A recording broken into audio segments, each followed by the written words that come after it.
Experts say we all have the potential to develop mental health problems, despite our age, our gender, whether we're rich or poor, or whichever ethnic group we belong to.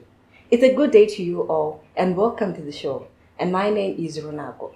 Today we'll be talking about mental health, paying particular attention to depression. On the show today, I am joined by Mr. Tony Friday and Dr. Lloyd. Mr. Tony, welcome to the show. Thank you for inviting us. Dr. Lloyd? Thank you very much. Or you can introduce yourselves. Tony Friday, broadcaster, mental health ambassador, and founder for the Global Institute of Emotional Health and Wellness. Dr. Lloyd Magangeni, and I'm a human behavior specialist, and I specialize more with, I'm a partner with Southern African Depression Anxiety Group, and I'm an author. I've written many books, which includes the one From Depression to Destiny, where I'm working on how to win over depression. Yeah. First of all, what is mental health? How do we define mental health? The state of that which influences, the way you think, what you feel, and the way you behave. Okay. So that's to put it simply, but to put a face to it, it's just, being in the right state of mind to be able to do your usual duties as a mother, as a father, as an employee, as a member of society, to be able to conduct successful relationships with people with no issues. I think it's captured into three, as you mentioned as well. It's how you think, what you feel, and their behavior. When we look at the mental, healthy, we are looking, are you fit enough to interact or to carry through day-to-day basis, in life, as well as a person. Can you be able to work to interact with your ecosystem that surrounds you? Yeah. So it's more about maintaining a balance between yes. everything. Yes. To put it in another way, if you're physically healthy, right, you're able to walk, you're able to go about your day doing your everyday things like getting out of bed, going to the loo, eating, making breakfast, interacting with other people, carrying stuff and whatever, because you're physically healthy. Okay, so Yes. that's being mentally healthy. Aha. Okay, so what if you're not mentally healthy? Let me put it this way. There's a word that most of the people use, which they call like mental health illness. That means you ill, right? I think they cut it short so that they can be able to, define it. But mainly it's not really like an ill, because everything falls on those three: your thinking, your thoughts. The moment when your thoughts is not according to the way how they're supposed to, they're not incoherent or consistent with what you feel, think, and your surroundings, then you must be like, that's what we call maybe someone is ill. When your perception, because perception is builded among these three, they build a perception, the way how you see things, or your attitude, or the way how you view things. So the moment you view things not exactly the way they are, then as a result, you're going to be called, maybe you're mentally ill and so forth. Because these three, they build your behavior, they build your character. So whatever that you do even outside there is the way people will look at the way how you behave, and they can tell how you think. People will judge you according to your character. So whenever they look at you, the way how you interact with your surroundings or with other people, it shows you if you are in the right state or not. Okay. Yeah, so it's going to be maybe categorized, or maybe, in different names, with like your bipolar and other things. What are the early warning signs that maybe can show that someone Is not well. is not well? The most common, in my experience, is I did speak about being mentally healthy enough to interact with other human beings in a healthy way, right? Mm-hmm. So if Runako, an outgoing, bubbly individual, all of a sudden wants to be by herself all the time, and she locks herself up in a room, okay, with curtains closed, She doesn't take calls. She doesn't reply texts and all of that. That could be one of the most common signs that you can tell that somebody might not be mentally healthy. If people talk about suicide, it's also a sign that something has gone wrong somewhere. Okay. And physical health is also affected by mental health. You have heard people have, migraine headaches, and headaches is one of the many physical signs that you can see in someone to know that this person might not be okay. When people start taking risks more than they used to, let's say, for example, you used to live on one bottle of whiskey the whole month, and then all of a sudden one bottle is not enough for the week. Okay. It could be a sign that you are going through something. Some people may as well say, yeah, it's not like I'm mentally ill, but it's just one of those days. How can you separate that? Just having one of those days and being mentally ill. The big difference for you to be clinically depressed, it has to happen over a period of, is it 6 months? 6 months. 6 months. When you are in a state of despair or sadness, like deep sadness, for more than 6 months, you are then classified as clinically depressed.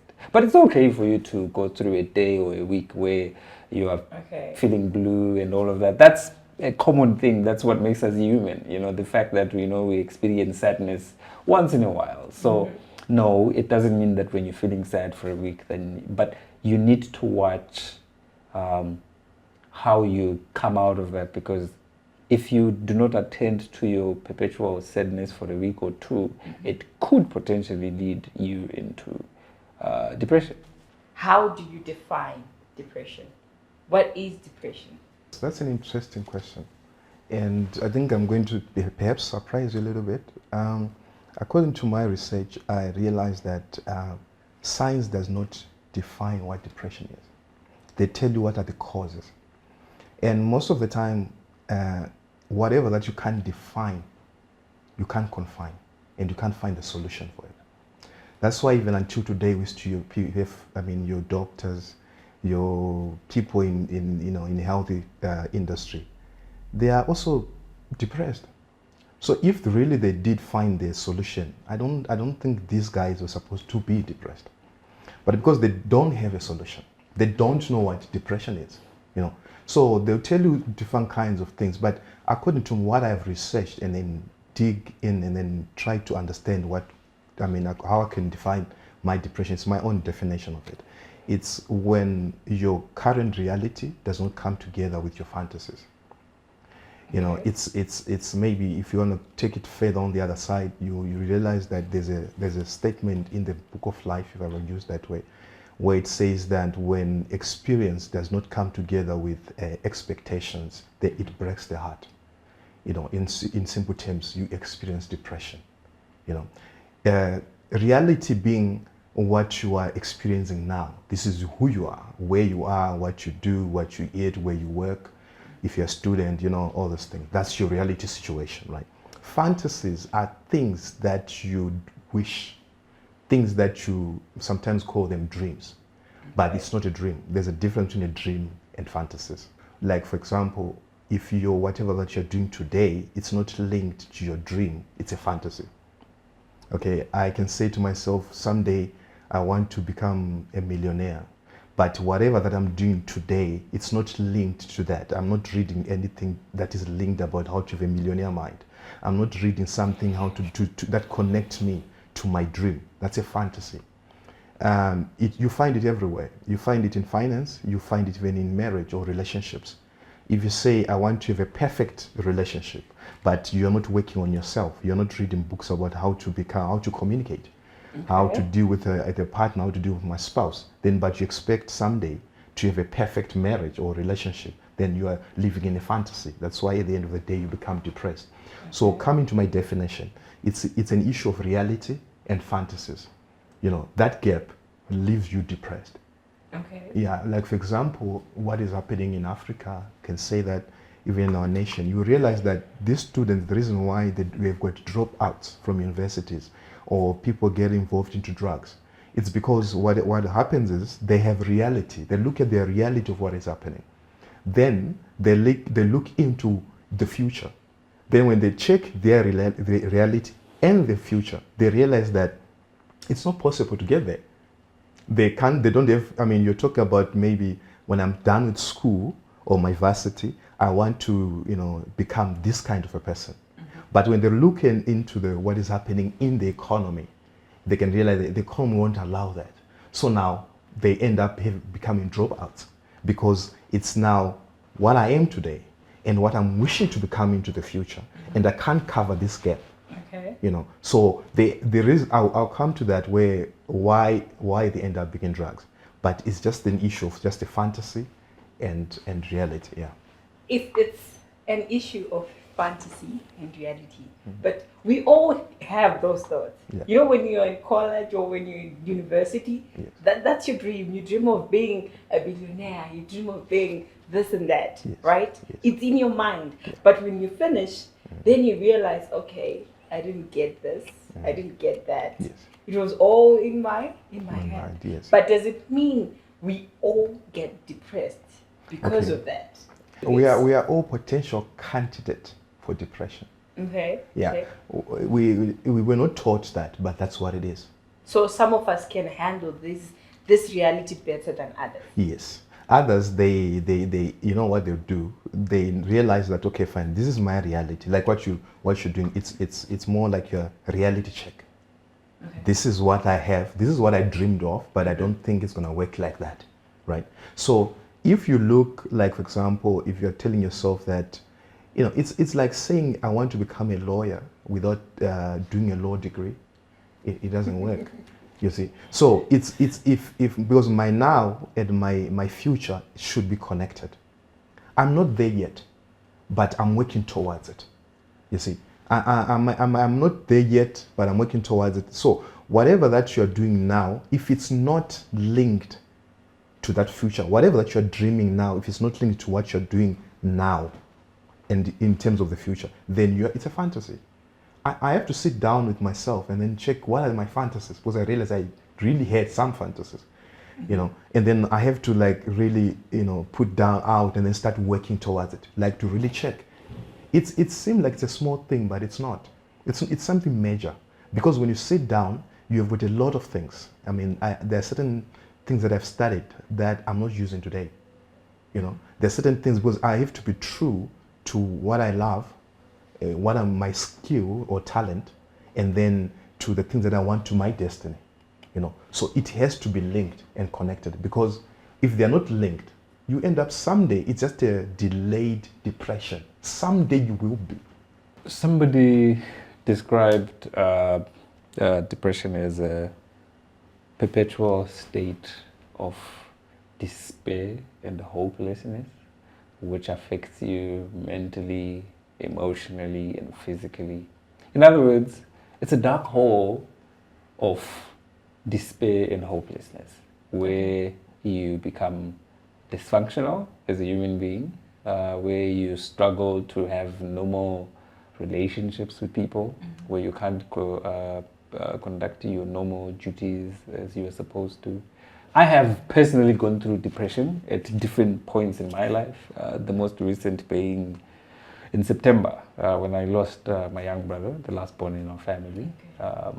He was 37, and then it was a sudden death.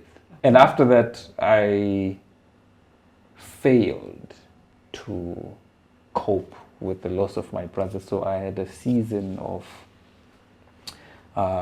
what I just described, where you are detached from society completely, and you just want to be in this space where you're alone. I also, entertained thoughts of suicide during that time, because I thought to myself, how am I going to continue? I fantasized about the life after, because I wanted to go where he had gone to. So I had thoughts of wanting to go there as well. Fortunately, I have people around me that didn't give up on me. But at some point, I really wanted to die. Okay. So what triggered your depression phase was bereavement in this case? Yes, in this case it was bereavement.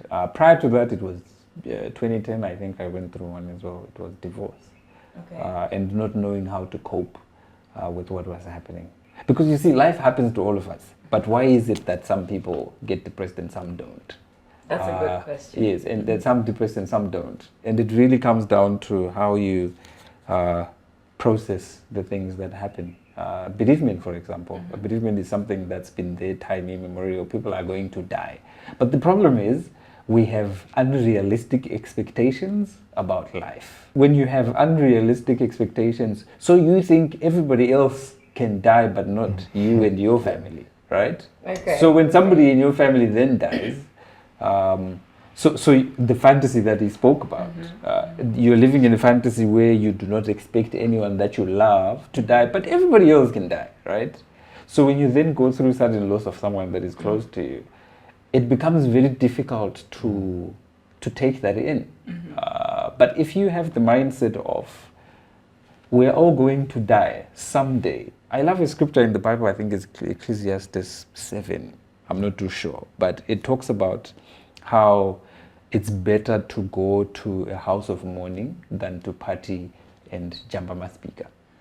Because we are all going to die someday. So I've seen people that accepted death. My sister is a perfect example, because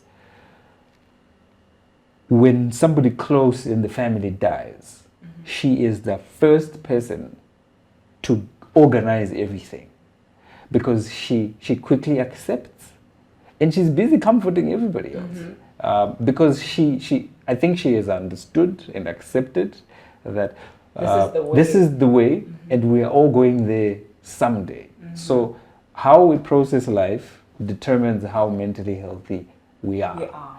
Divorce happens all the time. Sicknesses happen all the time. People lose jobs all the time. Heartbreaks happen all the time. So if you lose a partner that you loved, you can accept it in a healthy way and say, listen, this is what has happened. Maybe it's a good thing that this ended today, because I don't know what the future holds. Or you can say, my life is over. I can't move on with He was my life. She was my life. Yeah. And then so how you sort of like take that in determines whether you're going to be depressed or not. You talked about the Global Institute. Can you tell us more about that? About what we do. So because I've been through quite a number of mental health issues during the course of my young and adult life, and there was no help. There was nowhere to go to. And I started learning what it takes. I mean, I didn't go to psychology school or anything. Everything that I know is self-taught. I started fantasizing initially about a go-to place for young people when they're going through mental health issues. It was a fantasy initially, and then it became a dream, because I then started to work towards setting up an organization that focuses strictly on digital interventions for young people. And why digital? Because every young person that I know is on their phone. So how about using social media where they are always hanging out, and go to them as opposed to them coming to us as an organization. So we go to where they are. So we use social media, we use Instagram, we use Twitter to put the word out there that, you know what, virtually you can get help, you can talk to a professional through an app or a digital platform. And it's easy because you don't have to deal with the stigma of being seen walking into a counseling office. You're talking about stigma. How has it been like so far in terms of depression? Do people come to you to talk about it? Take me, for example. I lost my baby some time back. And I was really depressed to an extent that all I could do was sleep. Like sleep through the day so that I can see tomorrow. Been there. Okay. But sometimes in the family, you don't have anyone to talk to. I tried talking to someone, but they don't really understand. They don't get it, because I think because of our culture, it's not a thing. It's not a disease that they they actually Yeah. acknowledge. Do you know what the biggest issue How is? do you deal with it? The biggest issue is this. I'll give you an example. HIV. HIV has been there since the 70s. Did you know that? But we only started making noise about it probably like mid to the late 80s, right? And right now, I don't think that there's a sickness in Zimbabwe that gets so much attention like HIV, right? But because there was so much information put out there about HIV and what you can do and, you know, the signs and the symptoms and all of that, right? We made a conscious effort to put focus on HIV. There hasn't been as much focus and information about it. So I don't blame people for not knowing enough about mental health because they don't know about it. They don't understand it. If you go to other countries, it's a whole different story altogether. It's everywhere. Like, you know, mental health is in the workplace. Did you know that there's actually varsities overseas where you actually go through an assessment as you enroll For mental health? And students actually look for they look for varsities to enroll based on their strength when it comes to dealing with. In the US, you know, companies are measured, rated according to how well they deal with the mental health of their employees and stuff. So it's an information thing. There hasn't been enough information in the country, in the continent, in Africa alone. 3 million people for one psychiatrist. That is a scary statistic. But because we haven't been talking about it enough, but we're starting to change that now because that's why we are in the forefront, talking about these things. So if people in your family had understood that this is a sign, if somebody starts sneezing in the house, you know it's a flu, right? Because we've been talking about flu for the longest time. You were born, you were socialized to see when somebody if they're sneezing, if they're coughing, you're quick to take them to the pharmacy or whatever. So we need to start doing the same thing for mental health issues to say, listen, this is what anxiety looks like. If you see someone behave like this, like that, or like that, it could mean they're having an anxiety or panic attack. If you see someone doing A, B, C, D, it could mean that they're depressed. So if we talk about it long enough and it becomes a part of our culture, it becomes a cultural thing. Like, it's so normal for kids in schools to walk up to each other and say, hey, you look kind of anxious. Are you okay? Are you okay? But it only comes when we start educating our kids at the lowest level, in ECD, to start saying, hey, listen, this is what it looks like. And this is how you know when somebody is not okay. And this is how you deal with it. And this is how you deal with it. So it's an education thing. It's very important. I think we need like an awareness. Whereby we have to teach people, like, to come up maybe with a curriculum, being taught at school even, you know, to say, okay, this is what normally happens when because it's different. You mentioned the issue of panic attacks. That is the thing that you don't have to wait for 6 months to happen. You won't say that. Because it can happen even in a day. I mean, if you're walking in the same, let's say you're in a street and then you are nearly hit by a car, right? The next time you walk in the same street and then you see maybe a certain car with a certain color, you are going to have a panic attack. There's a lot involved in the depression. There's a lot involved in like you've mentioned, the issue of grieving, you know. It's like it's a positive thing that normally happens, and people don't understand. Yes, they won't understand because they're not in the same situation as you are. All right, so they don't expect them to understand. You know, you should expect them not to understand you because they might hear what you say, think about what you're saying, but they can't feel what you're feeling. You know, it's deep. The only person who can have your experience, it's you. Looking back at depression, what are the different types of depression? There are issues like, for example, we have got major bipolar. Where, you know, it's again, it comes down to being, it has to be defined what it is because it's different, okay? Because we can't package it. It has to be like isolated, expose it, so that you can be able to deal with each and every one of it. So I will mention depression and then not including bipolar. Why? Because it's different.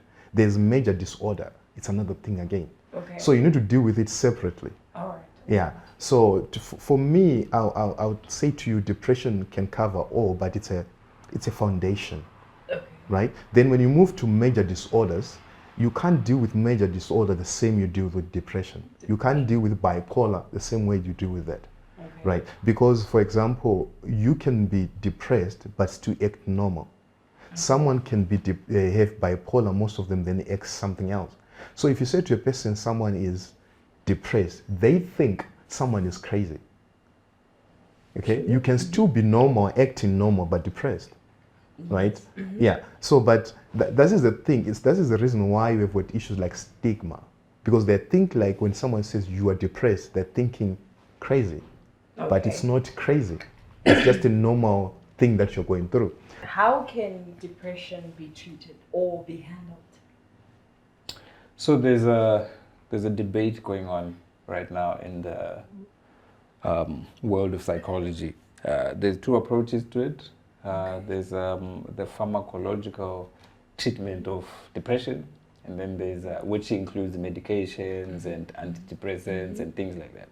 And then there's another approach that other professionals are advocating for, which is a non-pharmacological approach to things, which is mostly talk therapy and all of those things. There are some neuroscientists and doctors and psychologists who are saying that the treatment of depression using medication is not dealing with the problem. Okay. It just treats the symptoms. The symptoms. Okay. And it gets people dependent on medications, and it's $1 billion industry. All right. So you can understand why they may not be too keen to come up with non-pharmacological approaches to things. More often than not, people become dependent on antidepressants for life. Okay. They never ever come off the medications. And then there's other approaches which are there's a lot of research that is going into the treatment of depression and all of that, psychotherapy and things like that.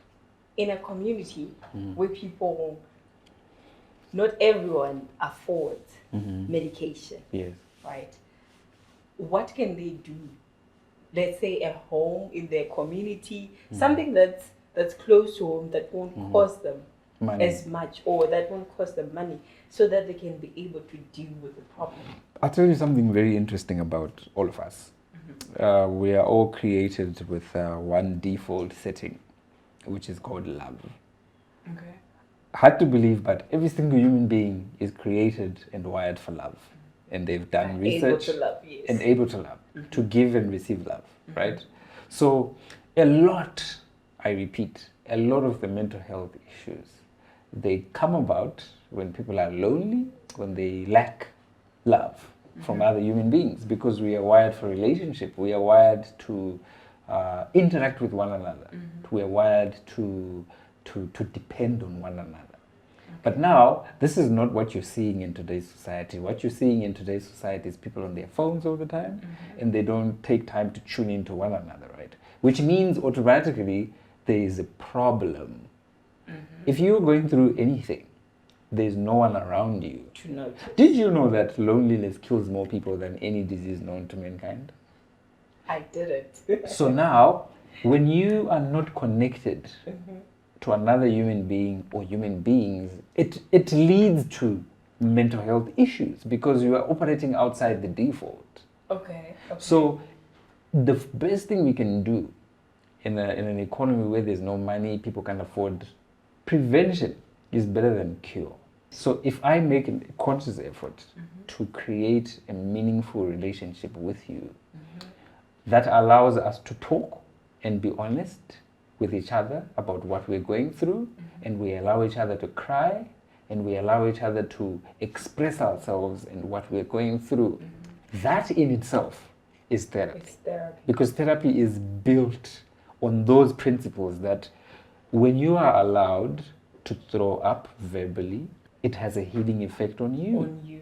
And not only on you, but also to the person who is listening, because listening is a form of loving someone, right? You're giving them your time. and energy, right? And you focus on them and you tune into this person and then you find out what it is that they're going through and you empathize, meaning you put yourself in their shoes, and that on its own has a healing effect on both parties. So we won't need to go to professionals because we are preventing these problems by talking, but we're fighting against culture which doesn't allow us to deal with these things, right? But we're changing that. That's why we're here, to say that, you know what, let's, besides going to professionals, let's not even get that far. Let us allow each other to be able to heal each other. How do you think people used to do it 200 years ago before there was formal therapy? They would sit down and talk. They would sit down and allow each other to express. Which partner would you prefer? A partner with money or a partner who listens? Obviously, we listen. Because it's easier to communicate. He is like a human pharmacy for you. He allows you to, I mean, women cry about this all the time. Like, he doesn't listen. Oh, he's such a good listener. You understand? Because listening, active listening, when you go beyond just hearing what someone is saying, active listening is you being present, right? Has a massive healing effect on people going through mental health issues. I've had days when all I did was pick up the phone and call up the person that who is my person, or the person that allows me to throw up all the time. And then I said, dude, I'm not okay. What's going on? Such. They don't necessarily give me a solution, but guess what? At the end of the call, you feel like, whew. So you've just been to the pharmacy. Yes. And then we wait for the next issue to come up. Remember, we mentioned the issue of fantasy. Each and everyone have got a fantasy, and then these guys who are doing drugs, the reason why they do it is because a person was created to live on a balance. So whenever someone is off balance, because the depression will cause you, the way how you view things cause you to be imbalance. When you are imbalanced, there's a biochemical substance that normally flows within you, like from your brain. It causes things like, for example, like they call it substance P. It causes pain. Then there's the one that is called, from word oxygen, it's like oxytocin. It causes depression, right? So when it flows in the inside, before you are depressed, remember you are tired, so you feel pain. So it flows in you. Then you start being depressed, right? So what the substance or the drugs does, right? When they smoke or when they do something, they release on the other side the endorphins, which is an excitement, right? To balance the equation, to balance you back, right? So when it flows in the inside, you become excited. So when those guys, they are depressed, when they smoke, it brings back to balance. So they feel back on balance for a while until that perception, which is already in them, kicks again. When it kicks again, they need something to take in. Then you mentioned the issue of love, which is very important, because love again triggered the endorphins. It triggers the dopamine, like someone maybe when they have a sexual intercourse. There are people that you normally like, they know that when they're depressed, they want to have too much intercourse. It's an issue of trying to balance what they're feeling. When the moment they balance, you are back to normal again. It's supposed to be balanced. When it's off balance, it's look for something to balance it back. Okay. So that's why you need to change your thinking, your behavior. You mentioned the issue like before 6 months, and then something happens, and then you see where you're leading, because stress happens before depression. Stress and depression is something different. Yeah, stress is part of depression, but depression is bigger. Whenever you realize, like for example, you lose someone, right? And then if you think like this person was not supposed to die, then who was supposed to die? You need to deal with that. Before someone passed on, I told my mother that we do this all the time. I said to her and my sisters and friends, I said, I don't have to tell you how good you were when you're gone, to tell people. Because grieving is you are regretting the love that you're supposed to give to the person that you've passed on. Oh. So if you give that love now, even when something happens, you're not going to grieve them to that extent. Because you love them now. Yeah. I'm with my family, and I don't read a lot. I don't do a lot of things. We do a lot of crazy stuff because I don't want to miss them when I'm not around. Really, I don't really miss you, because whenever I'm with you, I am present, which is the word that I wanted, present. The reason why people goes to the funeral, like when you go to the funeral service, funeral service brings you back to present, because you can say, wow, someday it will be me. You are back to the present. When you go to the party, it's different. Some are not present because you are hyper. You go to the fantasy world. So in short, the thing that I think that we need to do, it's an issue that he come up with, the issue of love. You know, it's very important, because you need just to find someone to talk to. He mentioned the issue of also of an app that is coming up. You know, you need also to, that's the reason why perhaps we can say we are, you know, instead of people coming to us, we are going to them. You know, you just need to reach out. This is what you're feeling. Then when you express what you're feeling, we'll be able to tell whether are you leading to depression, or it's just a stress. You just maybe need to someone to talk to, because once in a while your system shut down. More like when you're depressed, it process. If it can't handle it, it shut down.